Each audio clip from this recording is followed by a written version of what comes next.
What's up, y'all? This is Aaron Gordon here. We are back here with Aaron Gordon News. Make sure that you guys like, subscribe for more video game news just like this. Obviously, as you guys know, I have a really important video to share with y'all because this is what I normally do. I normally rank a lot of games, and today I just want to rank, and this is all in my opinion, the top five PlayStation games of all time. Obviously, there's been five different choices for me to go through, so this should actually be pretty fun, and I want to know what you guys think. So, like I said, make sure that you guys do not forget to subscribe. Also, make sure that you guys check out my other channel. Here we go. So this is going to sound kind of cliche, but at number five, we're going to go with the PlayStation 5. Obviously, we don't know enough about the new PlayStation to really quantify it, but as of right now, it's not doing very well. Not that many people even necessarily even have the game, and it's been out for close to a year now. Obviously, with just this entire packaging deal that they have, a lot of people still aren't getting it after a year of it being out. There's just so many negatives. Games that are on PlayStation 5 are all the same games that are on the PlayStation 4. There's real no need to get the PlayStation 5, and that's the reason why it's last on my list. This is going to be pretty much a pointless system, and really honestly, possibly from here on out. I've always been a huge PlayStation supporter, but from here on out, games like on the PC, games being able to be updated on new systems, on other systems, cross-play, so now it's just kind of hitting a rough patch, especially with PC, and that's a real thing because, like I said, in 2013 when the PlayStation 4 came out, PC wasn't quite as big, PC gaming.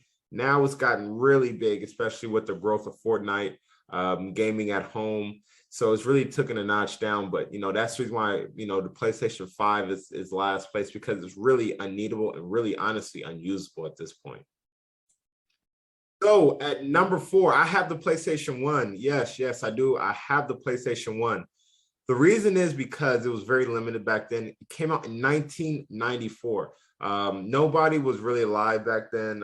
That's probably viewing this video, possibly maybe a couple, but it is a really old system. Obviously, the capabilities of those type of systems, before 1996 were very limited before they really started being able to use different high definition, really started to use a lot of 3D graphics. So the PlayStation 1 was sort of limited.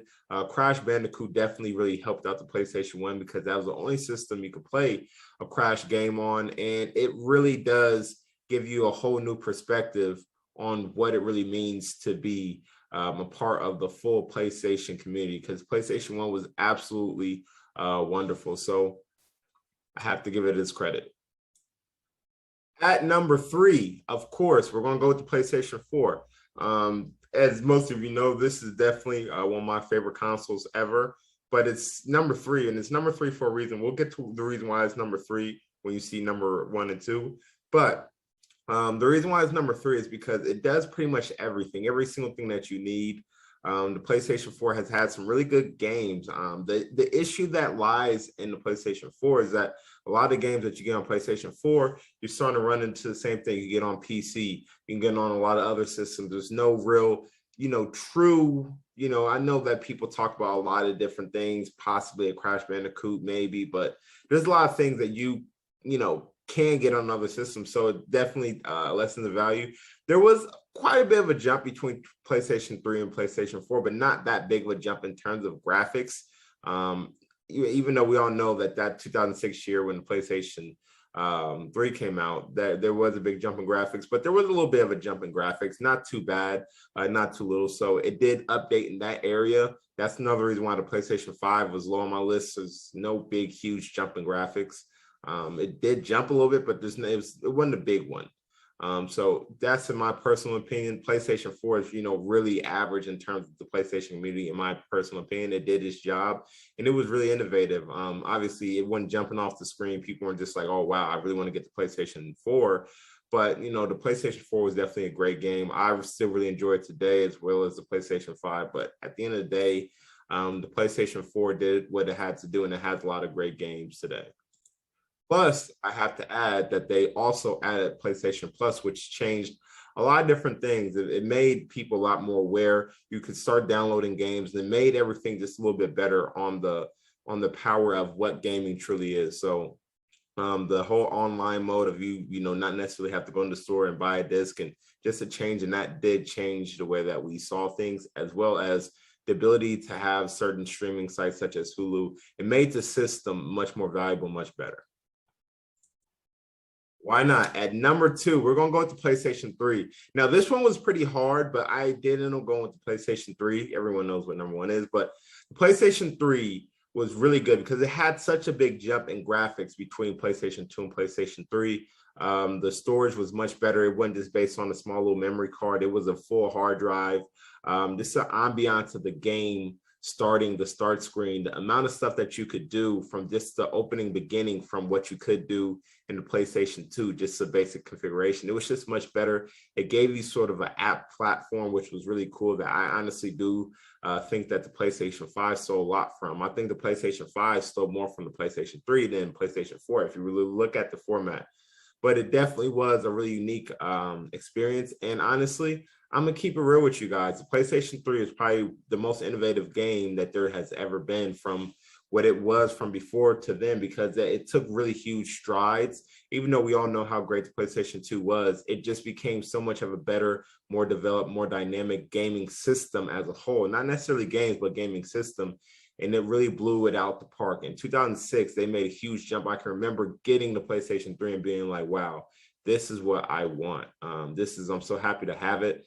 And this was one of the best things. I remember having my Wii, and then all of a sudden I got the PlayStation 3, and it was just like, okay, Wii time down.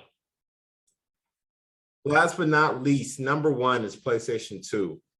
For so many amazing games out there, this was definitely the most innovative. There's really been no more of an innovative game. The games that came out during this time, sports games, car games, shooting games, like the Need for Speeds, all that stuff, the NBA Streets, the NBA games, the Madden games, like every single thing was more on point than ever. Just a jump between just how the games were played, the graphics, the video game parties, the atmosphere of gaming changed in 2000. And that's when the PlayStation 2 took a rise. It's probably enough. I was 2 years old when it came out. So that shows, how prominent it's been. People still love these games on the PlayStation 2 today. It's definitely had a big rise of prominence. Grand Theft Auto was really the driving force between the PlayStation 2. Obviously was on Xbox, but it was the driving force on PlayStation was so much better. Everything was a lot more smooth. The gameplay was smoother, and it was just really innovative. It was the time for video games. Like I said, I'm a firm believer that evolution is real. Video games just continue to get better, but the atmosphere doesn't always get better. The way how games are played, the emotions that people have towards video games don't necessarily always get better. We all know what happened in 2017 when Fortnite came out, and it changed everything. But I will, remind you guys that when the PlayStation 2 came out, there's a reason why there's been so many consoles sold. The most console game ever sold with PlayStation 2. People were buying this out of necessity, to not really want to miss out, to want to have a gaming system when people came over so you could have video game parties. This was a real thing. We all know that, it didn't have a very strong online community, but in terms of the base of people being able to play it as a party, sort of thing, had a lot of party sort of games. And that's the reason why I bring up things like NBA Street, bring up sports games. People literally sit around and watch them play. And this was the beginning of what we have now. So that's the reason why my respect for PlayStation 2 is high. The gameplay was amazing. Have some of the most quickest dynamic games that you would ever, think of. Nowadays, we focus on the graphics. We focus on a lot of different things. But with PlayStation, man, you guys just don't know. You guys just don't know. Anyways, that was a video. I thank you guys so much for tuning in. Like I tell you guys, make sure that you guys subscribe. Do not miss out. Make sure that you guys subscribe to my channel. Comment what you guys believe. What order, what games, what was your favorite system of PlayStation? And let me know what you guys think. Thank you guys for tuning in. This is Aaron Gordon here, and we are out.